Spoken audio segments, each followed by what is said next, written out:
Hello, you beautiful people. Exellion here. Thank you for stopping by. Today, we're going to be going over the top 4 wizard builds on the 2.6.10 PTR. Stick around.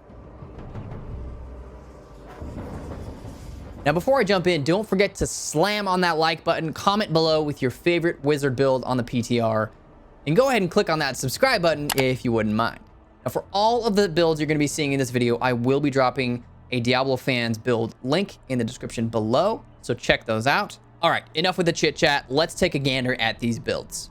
So the first build is the Virus Archon build. Now, this isn't really a new build, but it's definitely still viable in the PTR. Virus kind of set the standard for stack building burst damage, and when I say stack building, basically you're just maintaining stacks and trying to build as many as possible, which will output more DPS. It's sort of just like a you're sort of just building it up in waves and pushing in that way. So convention of elements is 100% required here. Without this, you probably won't be dealing much damage. As soon as the cold swings around like it is right now, you'll be doing a pretty big pulse in damage, as your pulsate from your Archon is actually cold damage. So if you notice when we get into it, you'll see the sheet damage. The damage and toughness on the sheet is actually one of the highest I've ever seen in any class. So if you're looking for a really tanky wizard build, I recommend this. It's super safe. It's hardcore friendly.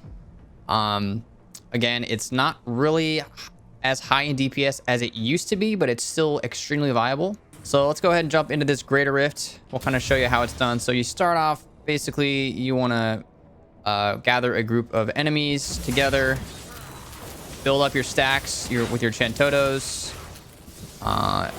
Maybe use a black hole here and there. Once you get 20 stacks, that's when you want to tune Archon. As soon as you hit Archon, you are going to pop your time warp, your slow time. It's a bubble that follows you around like this. And you'll notice your pulsate is what's dealing all the damage. So you can attack melee. I recommend right-click, holding your disintegrate, and building up your stacks as much as possible. You want to aim for 100 to 200 stacks. That way, and the stacks are going to stay with you even after your outside Archon form. So once you hit 20 stacks again, you'll pop back into it, and you can just teleport around. And the damage is pretty good. Now, it's not as good as some of these other builds I'm about to show you, but it is, like I said, very viable. You can definitely use this in a hardcore situation. You're still doing trillions of damage.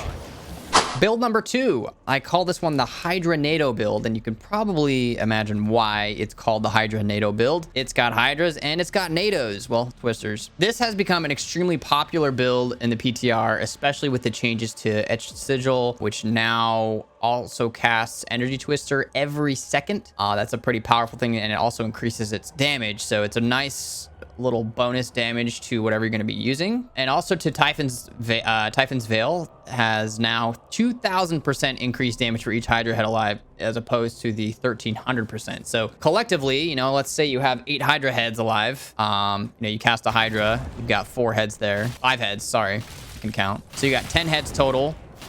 That's going to be a solid 20,000% damage total, as well as the 4 set, 8% for each Hydra head alive. So 8%, times 10, that's 80% damage reduction. I'm sure there's some sort of diminishing returns there. I haven't done that calculation out at all, but it's an extremely, extremely powerful build. The Magistrate is 100% required here. You have to have your Hydras casting Frost Nova and dealing 300% increased damage. It's just a phenomenal amount of damage increase. If we go over to the cube, you'll notice we have the Serpent Sparker, which gives you an extra Hydra head and deal an additional 300% increased damage, which is another huge boost. Tasker and Theo, since these Hydras act as pets, Tasker and Theo is a must. You have that 50% bonus attack speed. I recommend putting that in your cube for the maximum bonus. And then Ring of Royal Grandeur, you're gonna have to have, because we're rolling the 5 set of Typhons. So we can have Magistrate in there. Convention of Elements, also extremely important here. 200% bonus damage to a single element. Halo Carini is also extremely important with Storm Armor. Then Squirt's Necklace, another really, really powerful necklace. Damage dealt increased by up to 100%.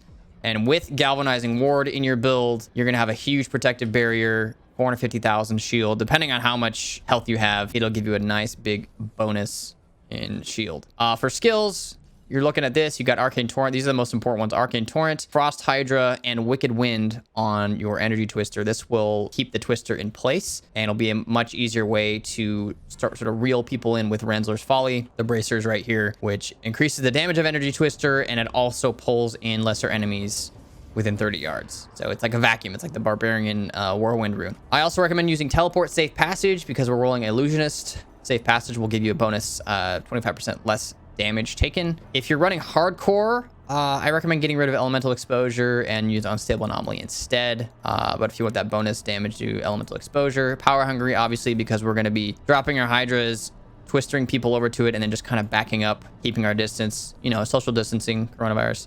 So the playstyle for this is pretty, you always have to have your Hydras out because the Hydras are a giant bulk in your damage reduction. You pretty much always have to have them out. And if you ever get hit, you'll notice down here on your Hydra, there's a 10. That means you have 10 Hydra heads alive. If it goes down to 9, that means there's 9 alive and you've lost 8% damage reduction, which means you should probably just go ahead and recast your Hydra, keep them all the way, always maxed out. But yeah, like this, basically just try to keep your distance as much as you can. Drop your Hydras.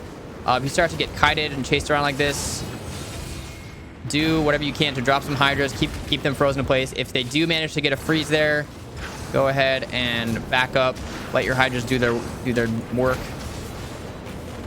and just cast away. It's actually a really easy build to master. You pretty much just need to keep your distance and your Hydras will do all the work, especially when that Convention of Elements hits. You're going to be doing massive damage. It's a very safe build. It's a very fun build. And it's cool to just kind of bring everything into your Hydras and let your Hydras go to work. Boom. Done. Build number 3. I call this one HydraBlades. Well, you can probably imagine why. We've got Hydra, using Frost Hydra for this build again. And we're also using Spectral Blade and Blizzard. It's a really interesting build. It's this one that's kind of going around in the PTR as well. It leverages the Fragment of Destiny, which has received an incredible buff for Hydra players. Your signature spells attack 50% faster and deal triple damage. And you gain a spectral buff whenever you land an attack with a signature spell. Hydras deal up to 30%, 20 to 30% increased damage for each spectral stack. So your Hydras are going to do a bonus of 300% damage. And on top of that, if you couple that with Winter Flurry here, your Hydras can do 125 to 150% increased damage to enemies in a Blizzard. So you're going to be using lots of Blizzard, and you're going to be maintaining your spectral stacks as much as possible. Uses just about the same weapons as the other build, except this one uses the Shame of Dulcere, which makes your signature attacks, signature spells attack 50% faster and restore 9 arcane power up to 12. And your Blood Bracer, which will increase the potency of your shields. So this one, you're rocking lots of shields. I'm not wearing Galvanizing Ward right now. Let's put Galvanizing Ward on. I would like to keep Audacity, but let's say since we're running softcore, let's go with Illusionist for extra safety. And now we've got that hefty 800,000 shield bonus on there with the Ashnagar's Blood Bracer. Fantastic item here. Halo of Karini, Convention of Elements, still kind of your cookie cutter go-to rings. Let's check out the cube. We're rocking the Serpent Sparker again, the Tasker and Theo yet again, and the Ring of Royal Grandeur, as we are still using the Magistrate here. So this is still a Hydra build, pretty similar to the last one, but the playstyle is vastly different. So for this one, again, you got to keep your Hydras up at all times, and you want to build your stacks, all right? And you're going to be casting Blizzard at every second that you can or that you need to. Keep your stacks up. And you want to make sure you always have 10 Spectral Fragment stacks. And Flashes of Insight is interesting because what you want to do is keep your Flashes of Insight at 5. And then you're going to use a Hydra, because now that Hydra is going to do 60% bonus damage. Use another one.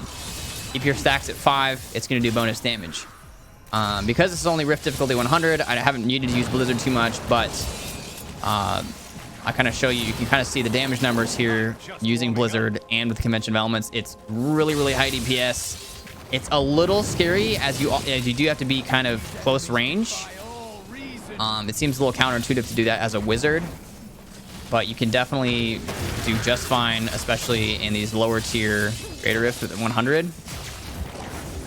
But you see people kind of topping the PTR leaderboards right now, 130 to 140, using this build and builds similar to it. And the fourth and final build, and probably the most powerful build of all of these, in my opinion, I call this the Frozone build. The reason I call this the Frozone build is because you are using slow time. You want to keep them always into your slow time zone here. You're using Black Hole, and you're using Frozen Orb. Good old Frozen Orb builds. Gotta love them. So for this one, we're leveraging the Unstable Scepter, which gives you bonus damage to Arcane Orb, and its explosion triggers an additional time. So if I use it once, it's going to use it twice. It can explode 2 times. So it's basically shooting out 2 orbs, which is pretty awesome. You're also using the Triumvirate, which your signature spells increase the damage of Arcane Orb by 400% for 6 seconds. So as long as I am using this and keeping these stacks up, every single orb that I use is doing so much damage. 400% damage times 3, 1200% bonus damage onto my already very powerful Arcane Orb. And that's going to do some heavy damage, especially in the explosion area right there. This is leveraging the Delsari set, which has also received a massive buff, up to 12,500% increased damage from your Arcane Orb. Everything else is pretty standard. Shame of Delsari, still using this one because we do want to have increased attack speed for our Shock Pulse, which is using Piercing Orb. We're using Piercing Orb because we want to get as much arcane energy as possible in return, and this seems to pierce a lot, and it just does fantastic damage, and it has really good range too. We're using Black Hole with absolute 0. Storm Armor with Scramble so we can get that increased move speed and kite ourselves away a little bit faster because distance is actually pretty important for this one. Magic Weapon, we are using Conduit. The Conduit makes all of your attacks restore up to 3 arcane power because we do burn through arcane power pretty quickly with this. If you notice how fast your arcane power is going to melt with this, in the slow time bubble, you're doing bonus attack speed as well with a solid 10% increased attack speed. So you're going to be casting even faster and running out of arcane power pretty quickly. So you want to make sure you keep your arcane power up pretty high. That's why we use Conduit. The playstyle that I like to go with, we'll show you right now, but let me just check out the cube real quick and show you what we're working with here. We are using Wizard Spike. Now this has a chance to 25% chance to hurl a frozen orb at an enemy. An Arcane Orb deals 350% increased damage. That's another giant increase in damage to your Arcane Orb.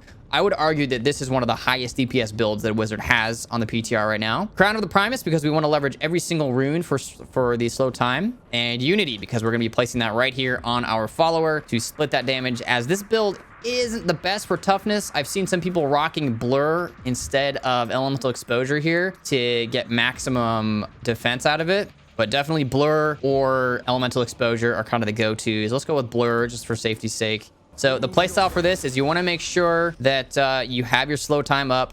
As soon as you see anything, drop yourself a little Black Hole and then bombard away.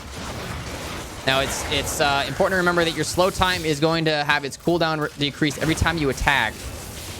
So you can put a lot of slow times down as long as you are cooling it down with your signature attacks. Kind of an awkward angle to fight these guys at.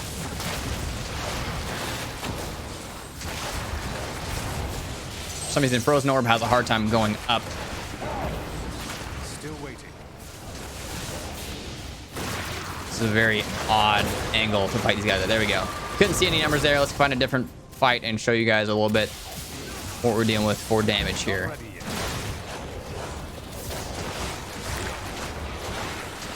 We're hitting pretty high numbers there with Convention of Elements. We didn't even have all of our stacks with our Shock Pulse up. 3 trillion, 4 trillion, and then once we got this up, about 10 trillion there.